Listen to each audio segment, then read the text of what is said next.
All right. Hi, everyone. Good morning. I guess we'll switch over here to some P1 development information.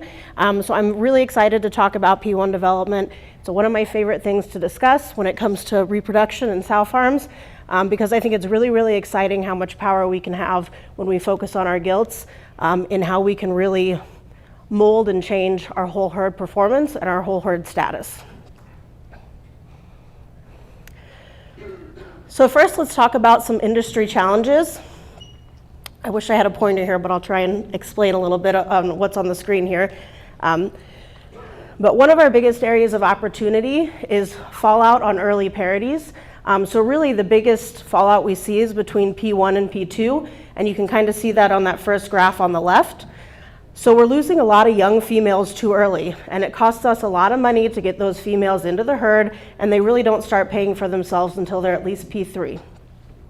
So if you look at the graph on the right, I've outlined, I know it's small, so I'll read it, some of the removal reasons that we're seeing on those P1s and P2s. And really, one of the main reasons is for reproduction. So we can see almost 40% in those top two lines. That equates for about 40% of total removals, and that's for did not conceive and no heat. So it's basically reproduction reasons. The second bar down, or the third bar down, excuse me, that you can't see very well is also lameness or locomotion, which is another 10%. So the big takeaway here is these are all preventable. These are things we can control. This isn't just a fluke thing, right? So that's where our P1 development comes into play. So today we're going to talk about how to build a sustainable P1 development program. Yay, wonderful, thank you. So this is the pointer. Okay. And then forward and back. Perfect. All right, now I can move around. I'm not tied down so much. Okay. So there's three areas that we're going to cover today with regards to P1 development. So the first one over here is selection intensity. So that's all about our gilt pool and making sure we have the right quantity and quality of gilts to make the best selection decisions to start off with the best female. Next, we'll talk about eligibility requirements. So that's regarding the age at puberty, the age at mating, the weight, and then having an H&S. And then we'll also talk about P1 preparation. So that involves making sure that we have a solid gilt going into the farrowing house and then a really solid P1 that's weaning out of the farrowing house so she's prepared for optimum lifetime performance and subsequent litter performance. So first we'll start with selection intensity. And there's two components that really go into this. First is making sure that her vital needs are met, right? So this means that she has feed, space, water, health is appropriate, environment's good, because this can really limit growth. And when we limit growth on gilts, that can affect the reproductive outcome and also the expression of estrus. So then puberty management is the second component.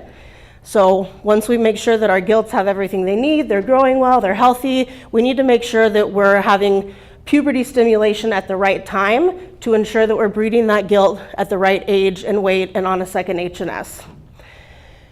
And so this allows us to have a bigger pool of gilts so we can have better selection intensity. So let's talk about selection in a two-part process. So removing gilts to be cold is basically the first step, and I think most farms are getting this down pat. These are the pretty obvious ones with defects. They're growing really slow. They have belly rupture, something really obvious. But oftentimes the selection process stops here, because basically if she has all the right plumbing and she can walk, we're breeding her. So that's typically where a lot of farms are ending their selection process. But what we really need to be focused on after that initial culling before selection is to select gilts to be prime, because that's how we're going to optimize their lifetime performance. So again, just because she has the right plumbing and can walk doesn't mean she's going to be a great gilt that's going to stay in the herd. So we need to evaluate the vulva, the teats, feet and legs, locomotion, everything that's going to make her be successful in this herd.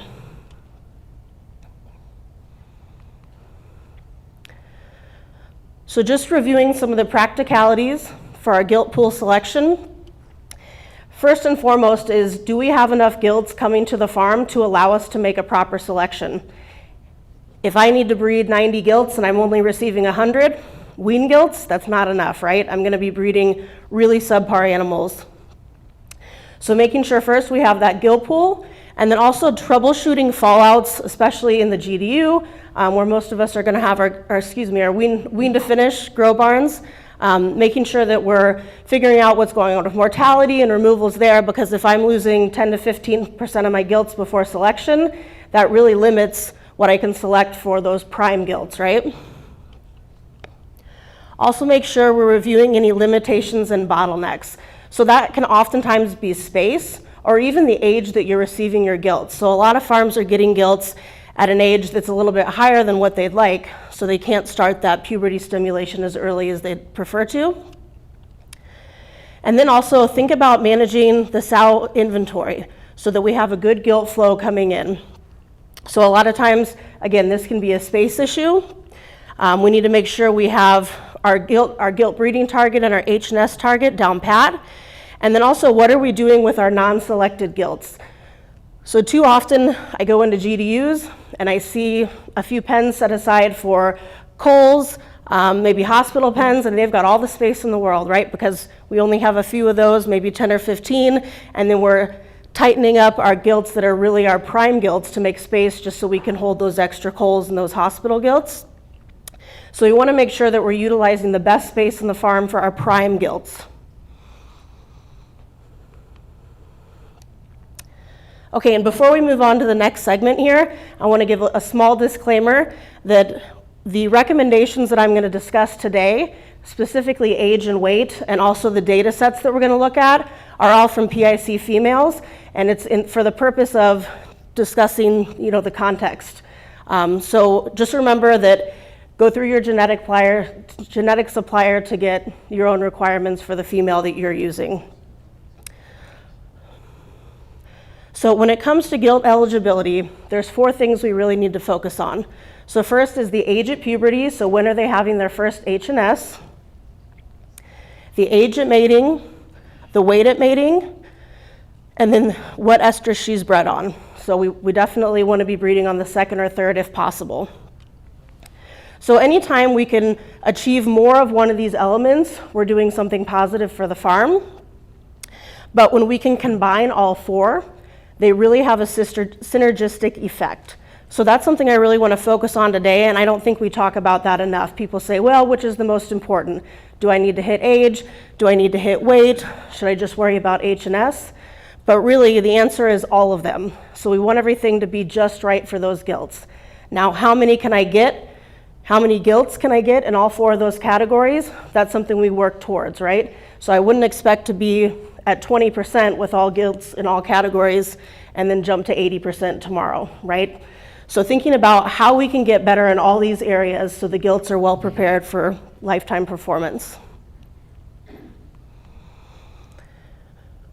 So next I'm going to talk about a concept called the ideal fertility quadrant, and this is just what I talked about. So this means getting the right age at puberty and at service, hitting the right weight, and with an H&S. That's kind of our sweet spot. That's our ideal situation that we need to have. And again, that's going to determine on the genetics of the female you have, with age and weight especially. But there are implications to breeding gilts outside of these ranges, right? So if we have heavier and older gilts, we're going to have gilts that have a higher maintenance for their lifetime. They're not going to have as good a farrowing performance, stillborns, potential to lose more body condition. And conversely, when we're breeding lighter gilts or gilts that were bred too young, we can be affecting litter sizes, feed intake, and also longevity in the herd. And then H&S's, we see a big impact on farrowing rate and litter size. So the more of these we can achieve, the better we're going to perform overall and for the lifetime of that female.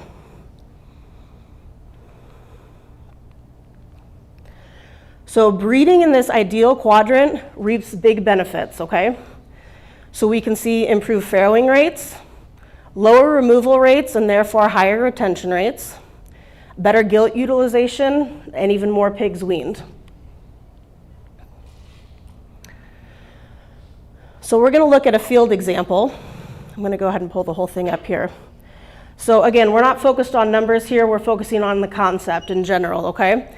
So for a PIC female, here's our recommendations for age at puberty, age at service, H&S, and then weight. So what we're looking at is these are the ones in red that say avoid. Those are out of the category that we recommend, okay? So all these red boxes are outside of what we recommend. So what you can see for all of those is, on here, on the left side, it's retention rates. So when we're getting into those avoid categories, we're having lower retention rates and also fewer pigs weaned up to P3. So H&S, if we're on the first, we have lower retention rates, same with age and weight, okay? So it makes sense, right, that if we put all these together, if one of those can give me better results, all four should give me really, really good results. So on the right here is a field example. So we collected data from a system just to basically understand what's the benefits of having all four of these eligibility requirements met versus none of them. So we have the yes column here. That means they hit everything, okay? All four requirements. So 51% of the gilts in this study met the requirements and 49 did not. So it's about half and half. This information just gives you the averages of the group, but what's really exciting is the outcomes. So the ones in the yes column that did hit the ideal fertility quadrant have lower removals for reproductive reasons and for locomotion reasons. They had a better retention rate of up to 7 points higher and 2 more pigs weaned up to their P2 parity. So it can make a big difference, right, when we're getting all four of these together. But the hard part is how do we get there, right? It's really easy to say on paper this is what we need to have. Doing it on farm is a completely different scenario. So really, age at puberty in your H&S program is going to drive this whole system. That's where it starts. If I say, okay, 70% of my gilts are too heavy and too old, what do I do now? It's too late at that point. We need to back up and start earlier. So making sure that we're hitting puberty by the right age, and for us that's around 190 to 195 days, it allows us to breed those gilts in the right time frame when they're at the right age and weight. So if I wait until a gilt's 220 days of age, I give her an H&S, and then I wait 3 more weeks, she's going to be too heavy and too old probably. And also this is a really good selection tool. So gilts that cycle earlier in life tend to be higher performers throughout their entire lifetime. So majority of them should be cycling by that time if we're starting our H&S program early enough and doing things right every day. But there's going to be at least a small percentage that are outside of that range. So really those are our less optimal or not prime gilts. So keep that in mind as well when you're doing your selection. So we talked a lot about weight and age, and I think that's one of the biggest issues I see on farms is the gilts are growing a lot faster. It can be really hard to get them bred, get an H&S on them before they get too big. But we also want to remember that higher average daily gains are not a bad thing, right? So it's about getting ahead of that, so we're making sure we're not getting way into the higher age and weight range. So I know you can't see it under here, but if we look at total born specifically until P3, gilts that had an average daily gain of less than 650 grams versus over 750 grams on this side had a difference of 2.5 pigs born throughout their lifetime. So average daily gain, we really don't see a lot of impact on retention rates, but it's very important for total born. So the answer isn't just to slow our gilts way down so they grow really slow.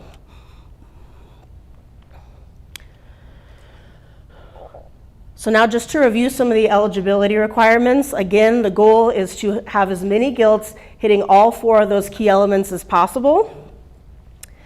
And it starts with puberty induction or your H&S program first, right? That's what drives it.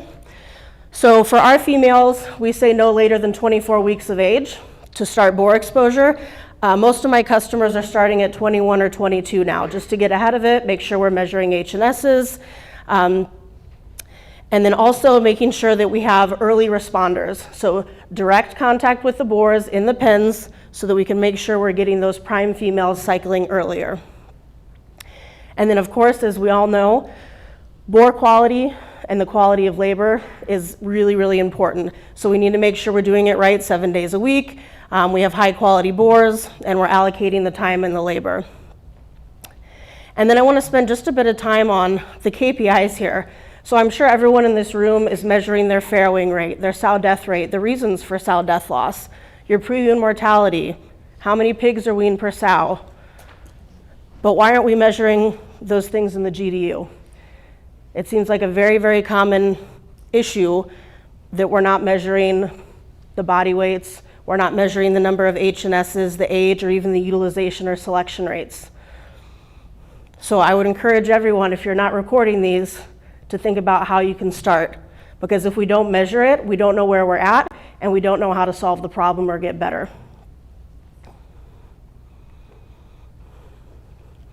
So some common scenarios that we typically see in the industry is that most farms are not measuring even one of those 4 elements, let alone all. Gilt flow sometimes isn't planned around achieving targets. So not all of us are blessed with a brand new barn. I know I've never gotten to work in one when I was in the industry. Maybe our barn was designed for fewer gilts, needing less space. So that can be a limitation that we have to work around. Boar exposure and H&S programs started too late. That's probably the most common issue I see as far as gilts getting too heavy and too old. Not having good quality and number of boars. So oftentimes I see farms taking their old, ex-boarbot boars and, I'll just stick them into the GDU because they're too big to run on the boarbot. You really want to have your best boars with your gilts because they are the most important female in your farm. And then also the GDU is not always the priority. So again, every single day, I'm sure all of you guys prioritize getting all of your sows and your gilts bred. I'm sure you have somebody early in the morning taking care of sows that are farrowing and babies. But are you putting priority on the GDU? Because those gilts that come into your farm are going to be the result of how well you did or didn't take care of them. So just briefly, if I'm not hitting the ideal quadrant, a few things to think about, and these are the most common, would be to review puberty induction program. Again, am I starting early enough? Are my gilts coming into the farm soon enough for me to start? Do I have good boars? Are people trained? Am I recording and tracking it?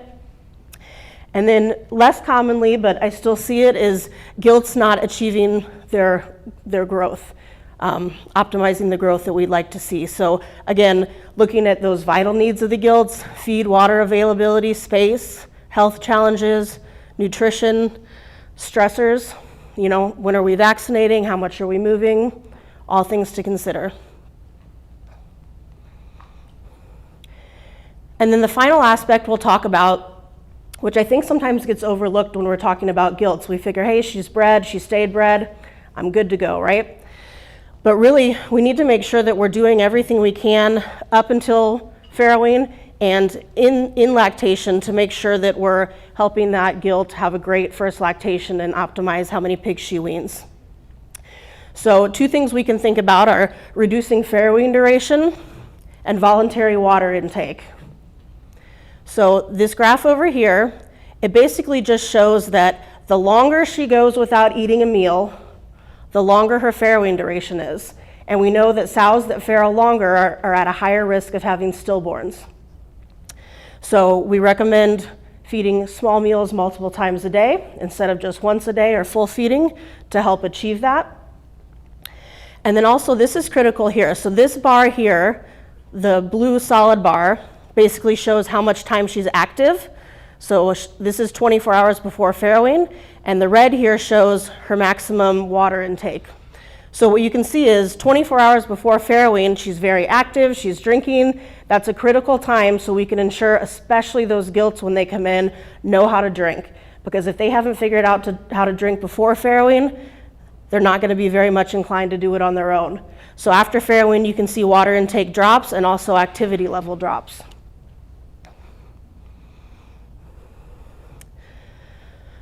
So making sure that we're feeding gilts properly in gestation is the key. So really, the big thing here is just that we're not underfeeding gilts. They're still growing. So sometimes when we have a larger gilt, people are concerned that she's heavy and they don't want her to get too fat, so they may be underfeeding. So keep that in mind, or talk to your nutritionist about it. And then also, once we get to lactation, it's really important that we have high feed intake from the start. So I'll give just a brief description of this graph. So this is kilograms of intake, this is days in lactation. So you can see the red and the orange here are both high feed intake patterns. So the top one here is pretty rapid. I mean, she is starting to eat and just goes off right away. This one's a little bit more gradual, but it's still a high feed intake, which is what we want. And you see these blue lines here, they start off low, one starts to recover and the other one just stays low. But you can see that these blue lines are never going to catch up to the top lines. So we need to have early interventions as soon as possible to make sure that gilts especially and P1s are eating and drinking promptly. So making sure our room's set up well, our waters are working, we're checking flow rates, we're checking for nipples that aren't working well, daily checking of water and feed, temping sows post-farrowing, and stimulating voluntary water and feed intake. So getting sows up twice a day. Every time she gets up, she'll eat and drink, and you can also have a visual check of her to make sure that she's not becoming a problematic sow.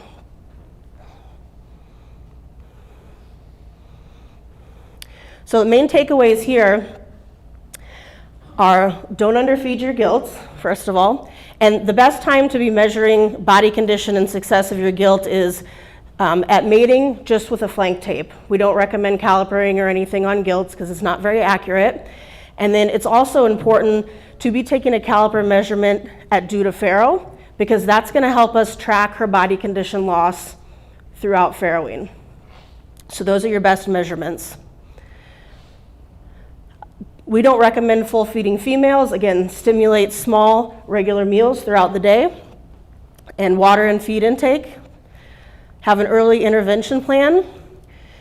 And then thinking about some KPIs that we can track to really focus on our P1s is first how many pigs wean per farrow, right?